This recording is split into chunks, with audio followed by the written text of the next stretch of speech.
What's up, everybody? Welcome back to the Third Game Channel. I'm AJ Gals. God, I did it again. I've been trying to stop doing this when I do a video of my face. This is kind of weird for me. I usually don't do two videos where I'm facing the camera very much in one day. If I haven't said this yet, I am AJ Gals. This is the Third Gaming Channel. I can't fucking remember. This video, this is all about the Game Awards that happened yesterday, Thursday, December 1st. It's currently the 2nd. I know I'm a day late. I watched the Game Awards an hour or so ago. Something came up on Thursday, so I wasn't able to watch that night. But here I am talking about my results, or really my predictions and the results. All down in the description below will be links to every trailer or gameplay that was shown during the Game Awards. I will not be showing. Okay, let me see here. I have handwritten notes for this one, so forgive me if I can't read my own handwriting. I will not be talking about the Assassin's Creed movie stuff that was talked about, mostly because they showed, I think, a trailer. Wasn't anything new. Not talk about the live performances and whatever the Shix Hydrobot was. It was basically a guy in a giant razor costume, and I mean literally like a facial razor. It was weird as fuck. So I won't be talking about that stuff. But like the world premieres and the gameplays and whatnot. I will be putting those links to those down in the description. For your perusal. Now, I made 18 picks for the Game Awards 2016. I'm not counting the categories that I opted out of because I didn't know anything, or that because I couldn't make a pick in that. And out of those 18, I got 6 correct. I went 1 for 3. So, all right. First off, I'm going to start with the awards that were didn't have places in the shows. I'm going to go through this list, and then I'll hop back and actually go through what happened in the show. So, one of the categories that that did not get an actual presentation was Best Music and Sound. The nominees were Battlefield 1, Doom, Inside, Res Infinite, and Thumper. I did not make a pick for this category, and the winner was Doom. There was a performance of the guy who did a lot of the music, and I gotta say, yeah, Doom won. The music for Doom was really cool. The electric guitar stuff really fit the scenic, not the scenic, but the atmospheric vibe of Doom. So wholeheartedly, Doom. Congratulations on Best Music and Sound. Next category, Best Independent. The nominees were Firewatch, Hyper Light Driver, Inside, Stardew Valley, and The Witness. My pick was for Firewatch, a great game by Camposanto, but the votes went in. Inside is the winner for Best Independent. Didn't play Inside. I've heard really good things about it, so I would definitely suggest going to check it out. It's suggested by two guys that I respect very deeply, or very greatly, Colin Moriarty and Greg Miller of Kinda Funny, formerly of IGN. I've talked about them. I use quotes or something from them a lot on my, when you hear from me, but that's just because I respect their opinions, and I really take their opinions and recommendations to heart, and they have recommended Inside. So there you go. Next, Best Mobile Game. The nominees were Clash Royale, Fire Emblem Fates, Monster Hunter Generations, Pokemon Go, and Severed. I've heard great things about Severed. Never played Clash Royale. I'm not I'm not a Monster Hunter guy. I like Monster cheese though. And my vote went for Fire Emblem Fates. Yet again, I was incorrect. Pokemon Go won Best Mobile Game. I stand by it. I think that game was a total flash in the pan. I don't know anybody who still plays it. I didn't think it was that good overall. I mean, I think I played it for a few days, and then I'm like, oh, okay. It just, there wasn't enough to hook me. And I still think, I don't know. I still had my money for Fire Emblem Fates, but I'd been wrong. The next category for Best VR. I did not have a pick in this category, and the nominees were Batman VR, Eve Valkyrie, Job Simulator, Res Infinite, and Thumper, with the category going to Res Infinite. I don't really have much to say about VR because I don't have any VR hardware. So, moving on to Best Role-Playing Game. The nominees were Dark Souls 3, Deus Ex Mankind Divided, The Witcher 3, Wild Hunt, Blood and Wine expansion, WoW, or World of Warcraft Legions, and Xenoblade Chronicles X. My pick and the winner of this category, Witcher 3, Blood and Wine. I actually just kind of took that guess just because of my deep love of The Witcher. But Witcher 3 Blood and Wine was really good. I'm still playing through it right now. Still going for that platinum trophy. I'm gonna kill myself to get. I'm gonna actually 100% that. Like, I'm gonna get all the trophies for not only the main game but also the expansions. Like I said, that's gonna kill me. I mean, hell, I have the box editions of both expansions, so I have the Gwent cards, all that shit. God. All right, moving on. Next category, Best Fighting Game. Another category I had no pick for. The nominees were Killer Instinct Season 3, King of Fighters 14, Pokken Tournament, and Street Fighter 5. And the winner, Street Fighter 5. Again, I don't know fighting games enough to talk about them. So, moving on. Best Family Game. The nominees were Dragon Quest Builders, Lego Star Wars The Force Awakens, Pokemon Go, Ratchet & Clank, which had my vote, and Skylanders Imaginators. And the winner, as with mobile, goes to Pokemon Go. I lost with Ratchet & Clank. Again, I can see why Ratchet didn't win. I can see why a lot of these games didn't really win, because I think some of them are really one-player games. Single player, whatever the term is. Whatever term you want to use. The cool thing that I really know about Pokemon Go is that it was kind of bringing not like estranged families together, but maybe it did. I don't know. But just like older generations and younger generations. You know, like I had friends, whose mother would take their younger son, Jesus, I had friends whose mother would take their younger brother. There we go. Or sister, or whatever, what have you, like just on walks around parks, just playing this game. You know, it got people out and moving. Like I said, I think it was something easy that I think, and nothing against older people, but I think non-game, I'm trying to think of the best term. I don't want to say not game literate, but just non-gamers. I think it was an easy game for non-gamers and gamers alike to kind of pick up. It was this famous IP. So I can totally see why it won. So, next category was Best Strategy Game. The nominees being Civilization 6, Fire Emblem Fates, The Banner Saga 2, Total War Warhammer, and XCOM 2. My vote went for Civ 6, and the category goes to Civ 6. All of these really good games. Banner Saga with that Viking style. The art is really cool. XCOM 2 was just damn good. Super solid.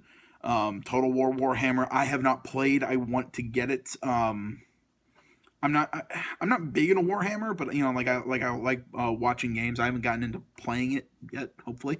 But I've seen gameplay by a guy, Arch Warhammer. You can go check out his YouTube channel. He's pretty good. He's done a couple of Total War Warhammer campaigns, and I like Total War Warhammer. And Fire Emblem Fates, same thing. I like it, but again, I got to give it to Civ 6. I think they really done something kind of special with this game this year. It's just again, the music's good. The art style is really I kind of like this like hand drawn style, less what they were doing in previous years. It's a little more cartoony. I really like it. And I think it's an easy to kind of it's one of those games I think it's easy to play but hard to master. It's probably I think the best example of easy to play is the fact that I can do it. All right, moving on. All right, let's see here. The next category is esports teams. I did not have a pick for this. And the nominations were SK Telecom, T1 playing League of Legends, Wings Gaming playing Dota 2, SK Gaming didn't have a game or a specific game, so I'm gonna guess that they're wider. They play a bunch of different things. Rox Tigers, League of Legends, and Cloud9, also with no specification. The winner of that category goes to Cloud9. Now, onto that was a fan picked category, into another fan picked category. Most anticipated. The nominees for this category were God of War, Horizon Zero Dawn, Mass Effect Andromeda, Red Dead Redemption, and The Legend of Zelda: Breath of the Wild. I gave my vote to Mass Effect Andromeda, and I will still hold that vote. But the winner of the category really did kind of shift me. I'll talk about it later in the video. But that is The Legend of Zelda: Breath of the Wild, won most anticipated by fan votes. It definitely a really cool game. I'll talk more about it later in the video. Next category, Best Multiplayer. This was voted on by the team of judges. Best Multiplayer, the nominees are Battlefield 1, Gears of War 4, Overcooked, Overwatch, Rainbow Six Siege, and Titanfall 2. Now, in my predictions video, I was singing the praises of Battlefield 1, which I still do. Gears of War 4 was kind of boring. I hadn't played Overcooked. I hadn't played Rainbow Six, and I still think Titanfall 2 wasn't that good either. I really liked Battlefield 1. It was my favorite, but I did put my vote in because I did say it, but I put my vote in for Overwatch and Overwatch 1. Yeah. All right. Now going into esports games, I put my vote in for Counter-Strike Global Offensive, and the nominees were Counter-Strike Global Offensive, Dota 2, League of Legends, Overwatch, and Street Fighter 5, and the winner going to Overwatch. Shocker on that one. All right, now into let me do some page turning. Into the actual Game Awards. You know, the actual show hosted once again by Jeff Keighley. And like I said earlier, all the trailers for the like the world premieres and whatnot will be links down in the description to YouTube videos that will have all of those videos. There we go. The first thing that kind of happened was actually kind of nice. Keighley really sang the praises of a probably one of the industry greats, the winner of last year's Industry Icon Award, and that was Hideo Kojima, who was actually able to attend this year after he was not allowed to attend last year's event due to some things with Konami. There's some stuff in Japanese, you know, like their hiring laws, that Kojima basically was not as it's been joked that they literally just kind of like locked him up in a room and wouldn't let Kojima do anything. I'll say if you want to smile sometimes, just follow Kojima on Twitter. He's a fascinating guy. But Kojima came up, finally accepted his Industry Icon Award for 2015, and also gave us a look at his studio's upcoming game, or Kojima Productions' upcoming game, Death Stranding. Now this is one of those that I'm going to tell you, go check out the trailer, because I have no idea what I just saw. I mean, there was like a baby inside like a little life support capsule, but it saw the umbilical cord and all this. It looked like there's tanks and people with guns, but they're also having like these weird like parasite things on. I have no fucking clue what I saw. All I know is I'm excited. This game looks really freaky. And again, it's Hideo Kojima, so have no doubt that it's going to be it's going to be an experience. But the trailer that you will see was said to be running at full 4K on the PS4 Pro in real time. That, you know, so when it was shown, it was running on a PS4 at the time. Yeah. Okay, moving on. After this, Rebecca Ford of Digital Extreme came out kind of talk about Warframe. Apparently, they had an update that launched back in 2013. The War Within, that was what it was. That is actually coming to consoles this month. I've seen some of the trailers and some of the stuff with it. Again, this is one of those that it was a trailer. It wasn't really much to really talk about, especially because I don't know Warframe well enough to really talk about it. So again, I'd suggest check out the trailer again below. But no, I mean, it piqued my interest. It's a free to play game, or as far as I understand it, it's a free to play game. And it even will get me to actually go check it out sometime. All right, so moving on, we had Emily Rose, the voice of Elena Fisher, Troy Baker, the voice of Sam Drake, and Nolan North, the voice of Nathan Drake, to present the Art Direction Award. The nominees for this category were Overwatch, Abzu, Inside, Firewatch, and Uncharted 4. Now, Uncharted 4, I think, won on the technical end of this, of all these games, because I think it was the most technically beautiful game. But as far as, I think, like, the innovation and, like, the imagination, I still liked Firewatch, because I think they captured, like I said, like, the wilderness of Wyoming and Colorado and all that, in that non-photorealistic style, and that I really thought Firewatch was beautiful. It had my vote, but I was incorrect. Or not incorrect, the judges spoke. Inside won Best Art Direction. Next, we had an announcement for the newest Telltale game. It seems like this is what Telltale loves the Game Awards. They just announce crap, because last year was Batman, was last year. But this year's big announcement, you can go check out the kind of the announcement teaser thing, whatever, for Guardians of the Galaxy, the Telltale series. This isn't, I guess, new news. This had been leaked. I'm sorry, I dropped my bottle cap.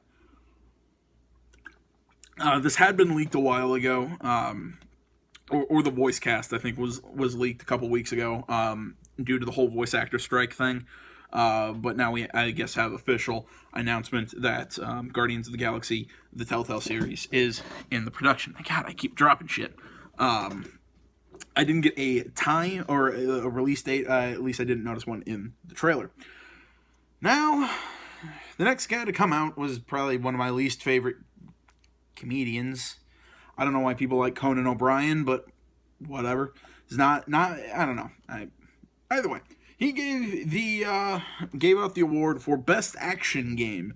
The nominees being Battlefield 1, Doom, Titanfall 2, Overwatch, and Gears of War 4. My vote went to my runner-up for Game of the Year, Gears of War 4, but the judges went a different way, going with Doom, and nothing against Doom. Doom was outstanding. I think Battlefield 1 was great. Overwatch, in its own way, yeah, okay, I'll give it action. Titanfall 2 shouldn't be in this category. Titanfall 2 shouldn't be in a lot of the categories that it's for. I think that game was good. I just don't, I don't know. I don't think it was Game of the Year. You know what I mean? It definitely should have been in Game of the Year. Maybe Action Game, but that was about it. Yeah. Moving on. The people over at Games Theorist came out, presented the next award, being the Games for Impact Award, which is it's a game forcing, like, social change and whatnot. I don't mean to make a scrunched up face. It's just because these are games that just do not resonate with me very well. Actually, one of the nominees, 1979 Revolution, looked really interesting on Steam, and I think it's pretty cheap right now. I'm probably going to go check that one out. It's kind of a narrative adventure Telltale-esque style game, so I'm going to probably go check that one out. So I think it's set in, it's set in 1979 Iran, I believe, or Iran, however you prefer to pronounce it. Yeah, that one looked actually really interesting. But the nominees were 1979 Revolution, That Dragon Cancer, Blockhead, Sea Hero Quest, and Orwell. My vote was for That Dragon Cancer, mostly because that was the only one that I actually heard of, and I think a lot of the judges agreed. Or at least a lot of people that I listened to, they only knew of That Dragon Cancer, because I think that one got the most press. So it's not surprising to see that one win. Ah, man. Sorry, my nose itched. Next, Jesse Houston of Phoenix Labs came out to give the world premiere of their new free-to-play PC game, Dauntless. Dauntless is, from what I'm seeing, it looks kind of sci-fi-ish, kind of fantasy. A lot of people in YouTube comments that I agree with, it says it looks really Monster Hunter-ish.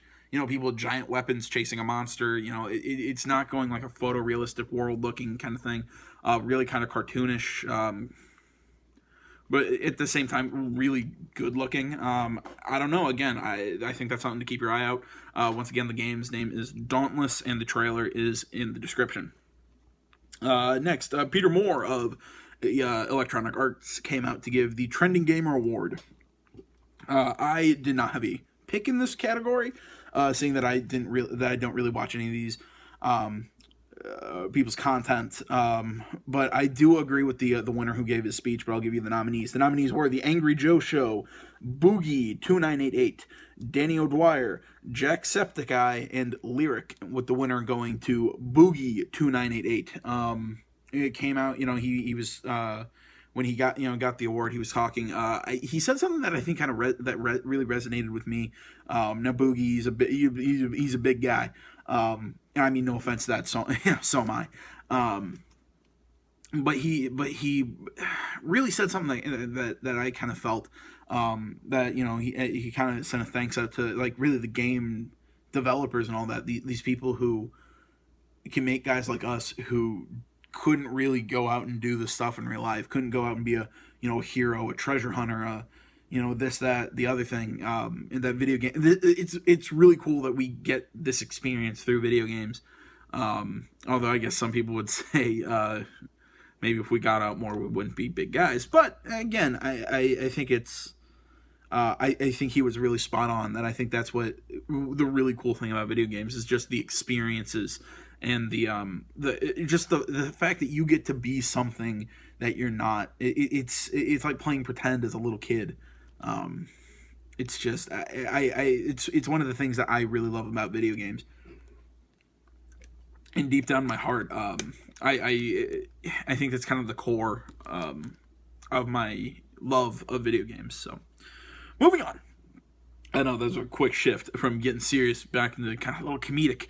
No, one of my favorite developers ever, Cliffy B, or better known as or better known because it's his actual name, Cliff Bleszinski, came out to talk Lawbreakers from his new studio, Boss Key, after he's left Epic after creating the revolutionary Gears of War franchise.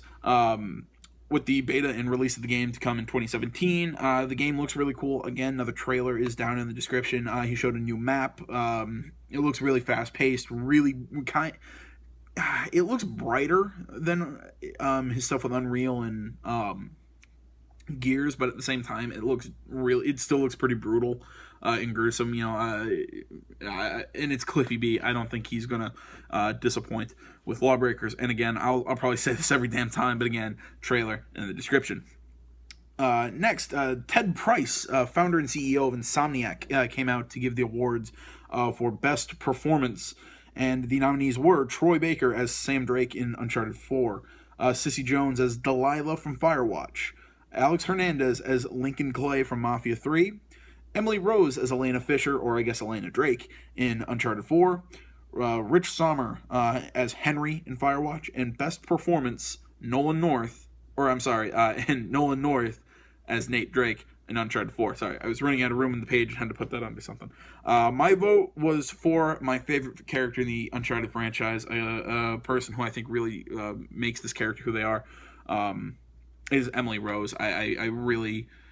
I don't know. There's something about her voice I really like. There's something about how well written that character was, and that she just brings it to life. My vote was for Elena, but Nolan North ends up winning for Nathan Drake, which I'm not sad about. Nathan Drake, Nolan North definitely deserves this. It is really weird to see these guys in real life kind of come up and talk, because it's just all you hear is these characters. You only hear Nathan Drake. You only hear Elena or Sam, but it's really weird. And a little side note, for some reason I didn't know this.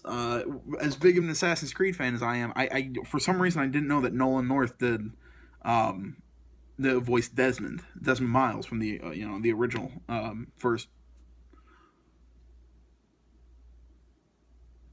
5 games. There we go. Because there was 1, 2, Brotherhood, Revelations, and 3. Yeah, I can't believe I didn't know that.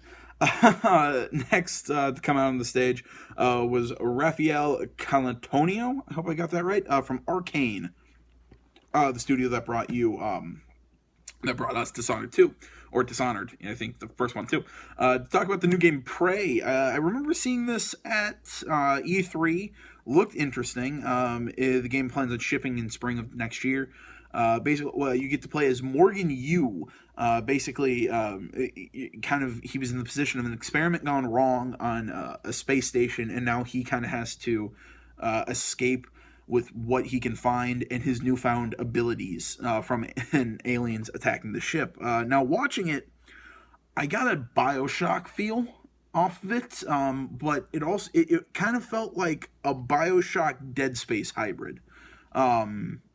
It looked really cool, and I can't wait to get my hands on it. It looked really neat. Next one. This was a this is a little weird presenters. Yeah, whatever. Michael Phelps came out to award best esports player of 2016.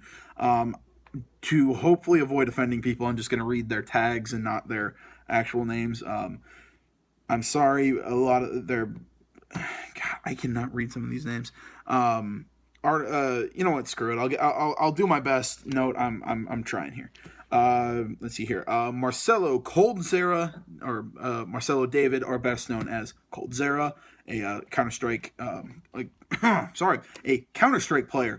Beyond Hyun Woo, I hope I got that right. StarCraft 2. Lee Infiltration, Seon Woo, playing Street Fighter 5. Lee Sang-hyuk, also known as Faker, playing League of Legends, and Juan Debidma, I hope I got that again. I hope I got that right. Also known as Hungrybox, playing Smash Brothers. I didn't have a pick in this category. Going to Coldzera. Although I have seen that guy play Counter-Strike. The guy he's damn good.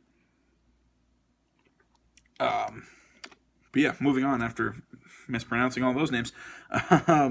Vince Zampella, a founder of Respawn, came out to give the sports and racing game, or sports/racing game award. The nominees being Forza Horizon 3, MLB The Show 16, FIFA 17, NBA 2K17, and Pro Evolution Soccer 2017. My vote was for FIFA 17. The awards went to Forza Horizon 3. Now, again, I've heard great things about it. I'm just not a Forza guy, so I'll leave it there. Moving on to something that I think everybody was excited to hear about. Obviously, it won most anticipated. President of Nintendo of America. I kept this page up just so I can get the phonetic pronunciation of his name. Reggie Fils-Aimé came out and showed, or really he kind of came out, gave a little talk, and then gave the set up the video. That then we got to look at actual gameplay for Legend of Zelda: Breath of the Wild. I couldn't tell what they were playing on, but I'm gonna guess it was. I actually don't know. I would guess it would be the Switch, because I think they want to put that foot forward, but I'm not sure. But no, overall the game looked really cool. It looked, a lot more open than I think I've seen other Zelda games. Kind of like you can take multiple approaches. Your weapons. I do not know Zelda, so I apologize if I think something's new and it's not. I think Zelda's always had ammo for his, his bow and arrow. I don't think weapons could break, but it looks like you can break weapons and pick them up. But like this inventory system with healing items, again, I don't know what's new and what's not. All I know is that the game looks gorgeous. Has a really interesting just look and feel to it. That honestly kind of makes me want to buy a Switch just for that game. Absolutely nothing else that I want to play. I don't want the Switch for anything else other than Legend of Zelda: Breath of the Wild. So if you've been watching my stuff for a while, you'll know how anti Nintendo Switch I am. It might have flipped me. The next presentation was one for Shovel Knight, Spectre of Torment. Again, I don't know Shovel Knight well enough, so I will defer you down into the description to go check out the trailer. Next up, Mark Cerny, and probably most boring man on the planet, the architect of the PS4. I'm kidding. Mark Cerny, genius man, should not have given the PlayStation 4 Pro announcement thing. That was not a good decision. Either way, moving on. He gave the category for best narrative. The nominees were, with my vote, Uncharted 4: A Thief's End, Firewatch, Oxenfree, Inside, and Mafia 3. And the winner going to one of the six I got correctly, Uncharted 4: A Thief's End. Not much to say about this category. I think hands down, Uncharted 4 had a fantastic narrative. But I also know Firewatch did. I know Mafia 3 does. I've heard really good things about Oxenfree. I stand by it. I don't know why Inside has... these games that they don't have any dialogue or even text, when I hear the words, you get to make your own story, I kind of go, what? What? If I wanted to do that, I'd just sit here and think, I don't know. I mean, maybe it's just not my thing. But again, either way, Uncharted 4 wins Best Narrative. Next, we got the studio head of 343 Incorporated, whatever, Studios, Industries, whatever, Dan Ayub. You showed off some Halo Wars 2 coming this upcoming February, and also said if you buy the digital Halo Wars 2 Ultimate Edition, you can get, he said, a preview of Halo Wars Definitive Edition. I'm not 100% sure what that preview is. If it's, you get a free copy, if it's just like a demo or whatever. But coming December 20th, the Definitive Edition of the original Halo Wars will be available. Come, like I said, December 20th. Which I will say, definitely suggest it. I really like the original Halo Wars. I'm not a big RTS guy. But that game was really fun, really cool. Like, the cutscenes were gorgeous. I can't wait to see how they can upscale it to the Xbox One, and I can't wait to see what Halo Wars 2 did, especially after the trailer. Again, you can go check out the full trailer in the description. I can't even remember the name of the character. This one was really about the villain of the game, who is the Brute Commander. He's apparently a guy that.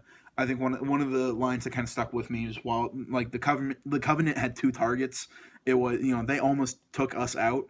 They never came close with this guy. I can't remember what his name was. So this is a really dangerous enemy. Again, the cutscenes look gorgeous. I cannot wait for Halo Wars 2. Next, Tim Miller, the director of Deadpool, he's also apparently worked with video games. I actually did not know that. He's done some scenes and whatnot for video games. Gave the award for game direction. As always, game direction it's always the nominees for Game of the Year always go into this category.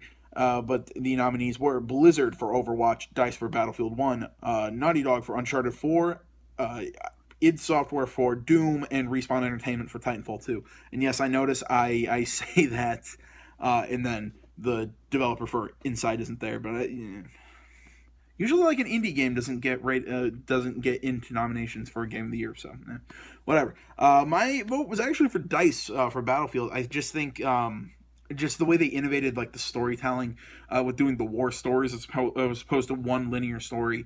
Again, and just the emotional appeal of those, and just the difference in the war setting. I had to give it to DICE, but it went to Overwatch. Moving on, Rooster Teeth came out to give the nomination for Best Action Adventure Game. The nominees being Dishonored 2, Uncharted 4, Ratchet & Clank, Hyper Light Drifter, and Hitman. My vote went for Ratchet & Clank. The adorable Lombax and the adorable little robot got destroyed and murdered by the characters of Dishonored 2. No, I think Dishonored 2 fully deserving to this. I think I don't know Hyper Light Drifter, so I can't speak on that. And I don't think Hitman should have won this one, but of Uncharted 4, Ratchet & Clank, Dishonored 2, any of those three, I could have seen winning. So congratulations to Arcane and Bethesda for that victory. Moving into near the end, Kevin Bruner of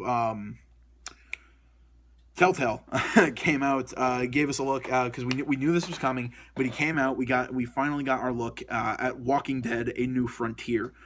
This premiere, the premiere episode of this coming in December will actually not be one singular part, but two. It is a two-part premiere episode because apparently it was too long to fit into one. Will be coming in later this December. I'm not sure if that means it's going to be a 6-part series, not a 5-part, or what's going to happen.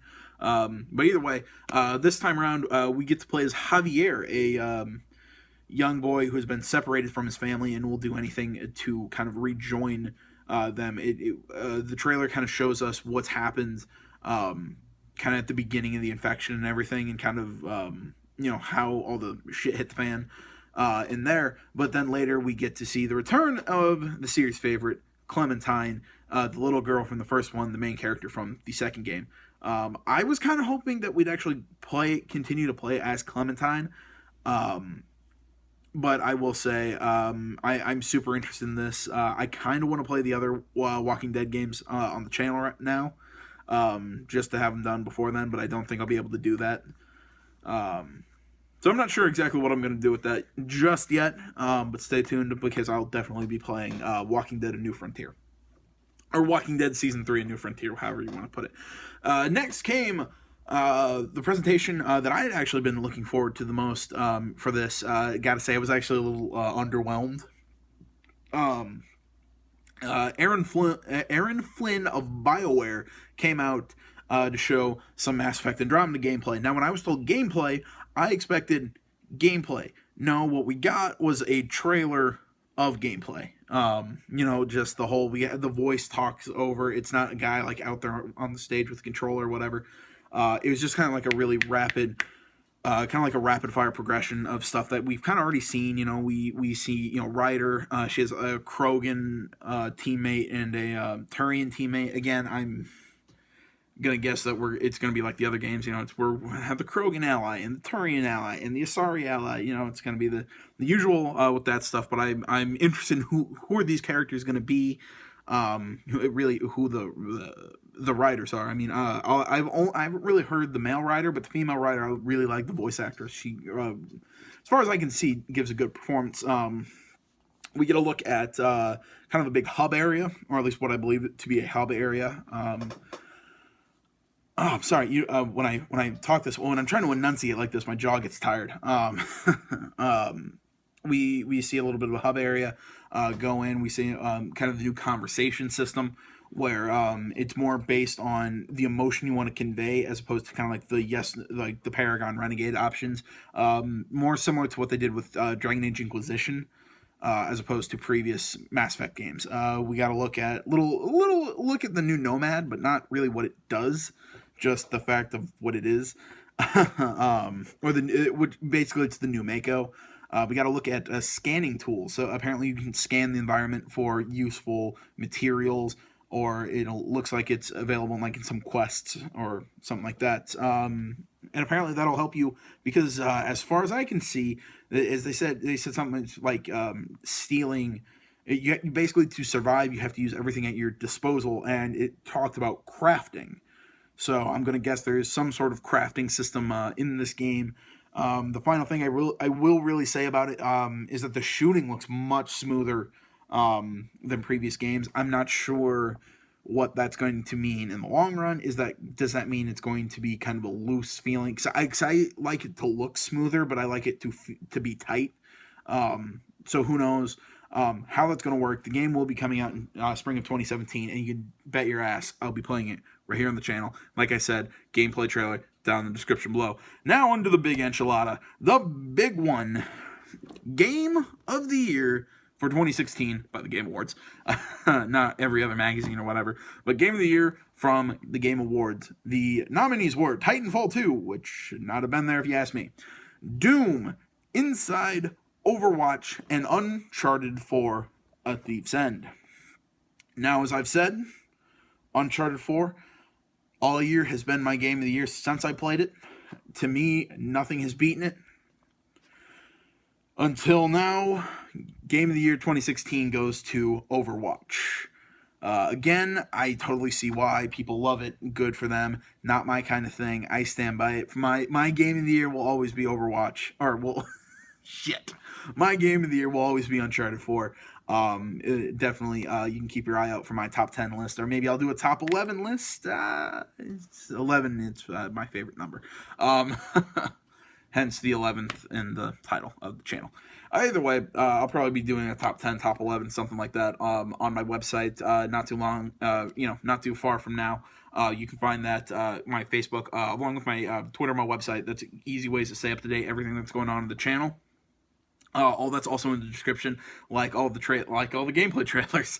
And please remember, if you enjoyed this video, please remember to like, comment, and if you're not already, please subscribe to the channel. Stay up to date. Like I said, everything that's going on in this channel. I do a ton of different stuff. Earlier today, I put up my weekly news show. That way, I can spend the weekend focusing on PSX. I'll be doing PSX videos, kind of like what I did with E3.